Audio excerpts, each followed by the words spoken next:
September 14, 2021. Ama Mirna! Woo! Congrats po kay Ama Mirna.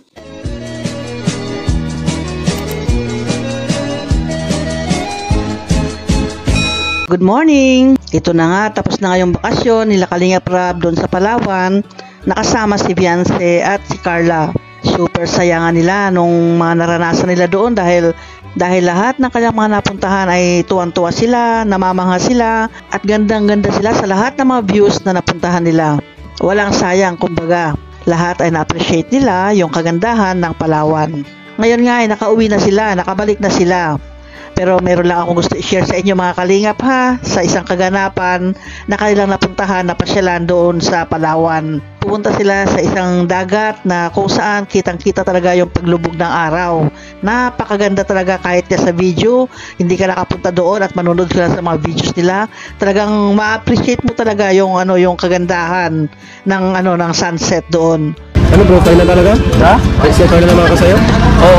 Actually, chika lang nga magmumotor. Hindi, ako bro.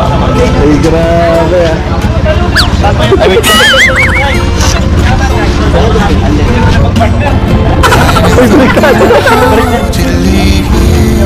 Ay, sheesh. Sheesh.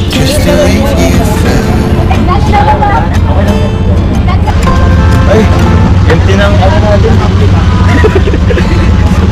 Kapit ka bra. Ay, bakit mali. Kapit ka bra. Kapit ka kaya.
Kitang-kita mo yung sweetness nila na sila na nga talaga. Hindi may pagkakailayan. Kahit denied to death pa sila, ay yan ang nakikita eh.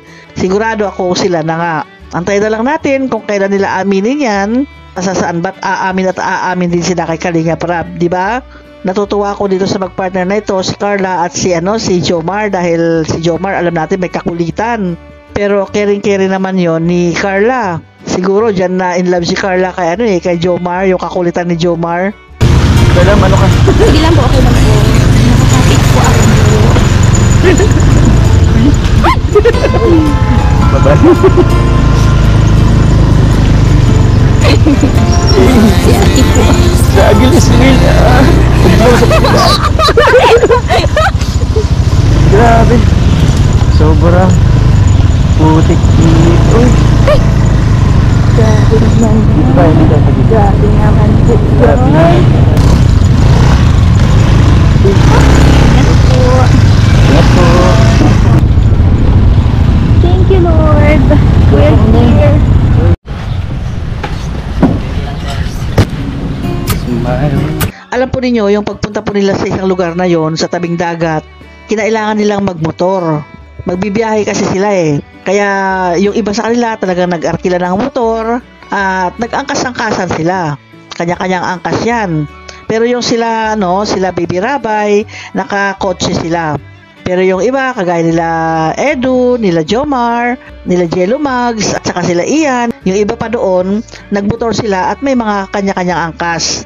Pero alam po ba ninyo kung sino ang angkas ni Edu at sino rin ang angkas ni Jomar? Siyempre, walang iba kundi yung kanilang mga partner. O diba? Ang saya-saya.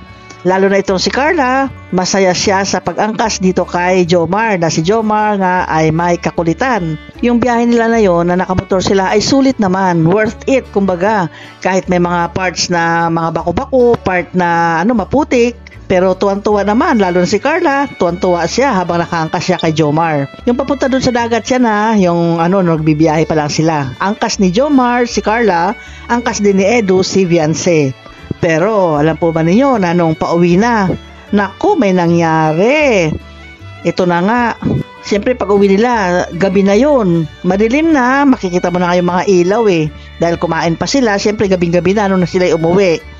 Alam po ba ninyo na hindi na inangkas ni Edu si Viance at hindi na rin inangkas ni Jomar si Carla? Ay ano bang nangyari? Nagtampo ba itong dalawang Kalingap girls? Hindi natin alam kung nagtampo sila. Pero yung pong hindi pag-angkas sa kanila ay desisyon po yan ng kanilang mga partner dahil siyempre gabi na yung pag-uwi nila. Mahirap po kasi ang umangkas na medyo mahirap yung daanan, tapos gabi pa, madilim, may mga madilim silang mga dinaanan din, kaya hindi advisable na yung dalawa ay umangkas sa kanilang partner. Pinasakay sila doon sa kotse. Ayan, napaka-caring talaga nitong si Jomar. Siyempre iniisip din niya kung anong mangyayari kung nakaangkas sa kanya si Carla. Tsaka yung gabi na yon ay medyo, maginaw na. Inisip ni Jomar na para hindi ginawin din si Carla, ay isinip niya talaga si Carla na isakay sa kotse. Iba kasi pag araw, di ba?